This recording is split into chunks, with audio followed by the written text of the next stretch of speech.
Hello guys, आइए Manu Kumar. Guys ये है एक पेपर का गुलदस्ता जो कि हम लोग बचपन में बनाते थे। जब कोई भी फेस्टिवल होता था तो हम लोग घर को सजाने के लिए बनाते थे। परंतु हमने सोचा कि अगर बहुत सारे पेपर का इस्तेमाल कर अगर हम बनाएं तो देखते हैं कितना बड़ा निकलता है। तो चलिए शुरू करते हैं। आप लोग वीडियो को लाइक कर दीजिएगा, चैनल पर न हो तो सब्सक्राइब कर दीजिएगा। चलिए शुरू करते हैं।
गाइज अभी हम इसको अच्छे से काट दिए हैं। अब इसको डिजाइनिंग करते हैं, इसको खींचने देते हैं।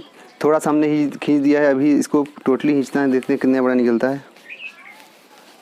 ओह माय गॉड, कितना बड़ा निकल रहा है ये गाइज। पेपर होने की वजह से भी ये टोटली निकल नहीं रहा है। लेकिन आप लोग देखिए इसकी साइज काफ़ी बड़ी है, लगभग अभी इसको काफ़ी खींचना बाकी है। तो अभी इसको खींचने की कोशिश करते हैं।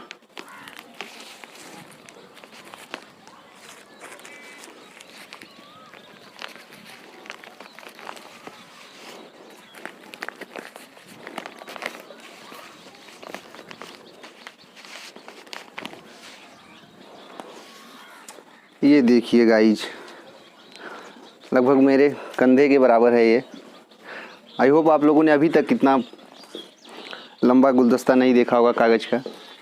अगर आपको कुछ यूनिक चीज़ देखने को मिली हो तो वीडियो को लाइक कर दीजिएगा, चैनल पर ना हो तो सब्सक्राइब कर दीजिएगा। चलो फिर मिलते हैं किसी नेक्स्ट वीडियो में, तब तक के लिए बाय बाय।